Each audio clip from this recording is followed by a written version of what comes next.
At 11:58 a.m. on September 1, 1923, the Sagami Trough ruptured along a 130-kilometer transect beneath Tokyo Bay.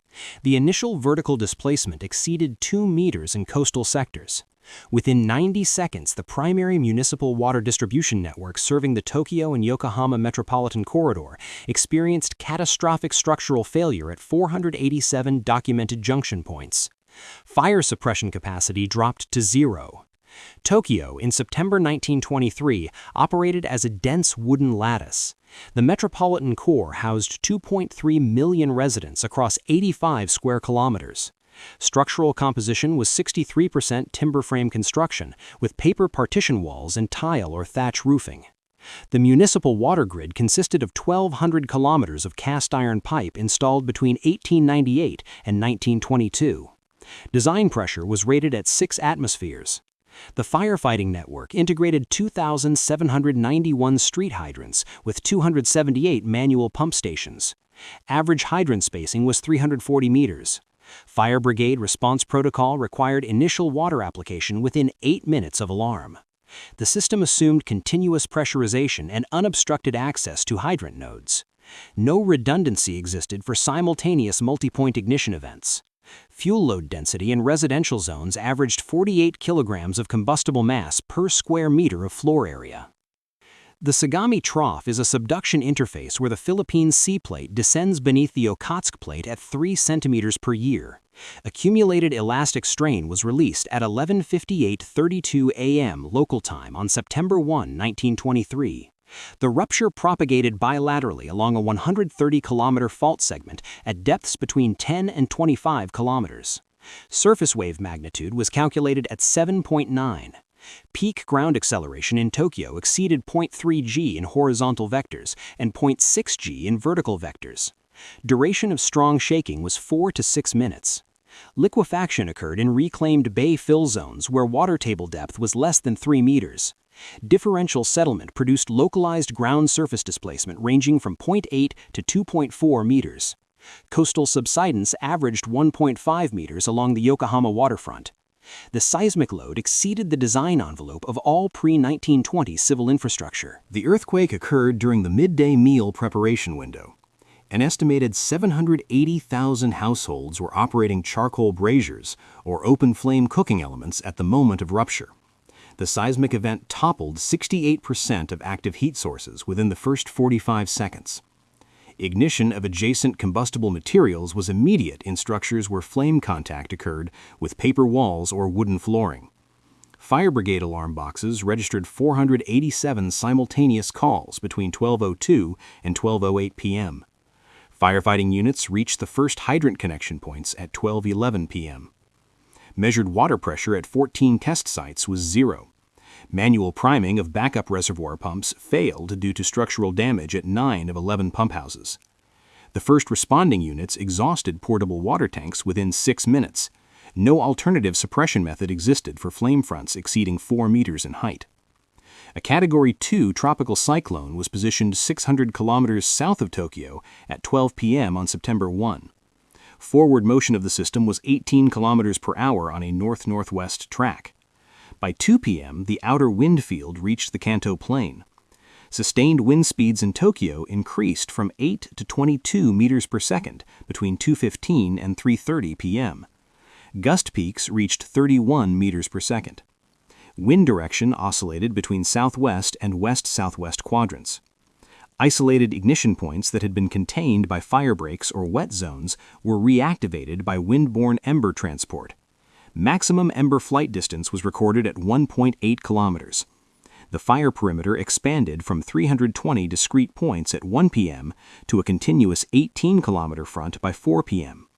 Rate of spread in downwind sectors accelerated to 440 meters per hour. The atmospheric boundary layer destabilized as surface heating created vertical convection columns exceeding 3 kilometers in altitude. The municipal water distribution grid failed through 3 sequential mechanical modes. Initial damage occurred at rigid pipe junctions where differential ground motion induced shear stress beyond the tensile strength of cast iron joint collars. Fracture propagation was documented at 487 locations within the first 120 seconds of shaking. Secondary failure mode involved buckling collapse of pipes routed through reclaimed land zones where liquefaction produced lateral spreading displacement of 1.2 to 3.6 meters. Tertiary failure resulted from the gravitational rupture of elevated distribution tanks. 6 of 9 primary storage reservoirs experienced structural collapse due to foundation undermining or sidewall cracking. Total loss of system pressure was confirmed by 12:15 p.m. Restoration of service required excavation and replacement of 340 kilometers of buried mainline. No emergency bypass protocol existed. Fire suppression capability was permanently offline for the duration of the thermal event. The Hifukusho-Ato District fire whirl formed at approximately 4 p.m. in a 40,000 square meter open zone adjacent to the Sumida River. This location had been designated as a civilian evacuation assembly point. An estimated 38,000 individuals occupied the space with bundled personal property and combustible household goods. The fire whirl was generated by the convergence of 3 separate flame fronts approaching from the north, west, and south vectors. Thermal differential between the 800 degrees Celsius combustion zone and the ambient 28 degrees Celsius air mass induced rotational inflow at ground level. Wind velocities within the vortex core exceeded 50 meters per second. The rotating column achieved a diameter of 100 meters and a visible height of 300 meters. Duration of peak intensity was 15 minutes. Combustible material within the assembly zone was consumed entirely. The atmospheric mechanics mirrored laboratory-scale fire whirl generation, a combination of buoyant updraft and angular momentum concentration in a low-pressure core. Tokyo's river crossing infrastructure in 1923 consisted of 26 wooden truss and beam bridges spanning the Sumida River. By 3:30 p.m. on September 1, thermal attack had compromised 19 of these structures. The Azuma Bridge collapsed at 3:42 p.m. when lateral beams were consumed by flame. The Kototoi Bridge failed at 4:18 p.m. due to foundation piling displacement and superstructure ignition. Evacuation routes to eastern sectors were severed. An estimated 120,000 civilians attempted river crossing via remaining spans between 2 p.m. and 5 p.m. Surface congestion exceeded 8 individuals per square meter on functional bridge decks. Radiant heat flux from adjacent fires reached 15 kilowatts per square meter at water level. Respiratory distress and thermal injury incapacitated individuals before they could complete crossing. Debris accumulation in the river channel created physical barriers to waterborne evacuation. The Sumida became a thermal boundary rather than an escape corridor. Organized recovery operations commenced on September 4, 1923. Debris field depth in the central destruction zone ranged from 1.2 to 4.8 meters. Subsurface temperatures remained above 60 degrees Celsius in compacted ash layers through September 12. Manual debris removal was executed by labor teams using hand shovels and wicker baskets. No mechanized earth-moving equipment was available in operational quantity. Clearance rates averaged 0.6 cubic meters per worker per day in sectors without subsurface fire persistence. Urban heat islands created by smoldering timber foundations prevented access to 22 square kilometers of core territory until September 18. The Tokyo Fire Department catalog recorded 127 hydrant and mainline rupture sites that required priority excavation for future grid restoration.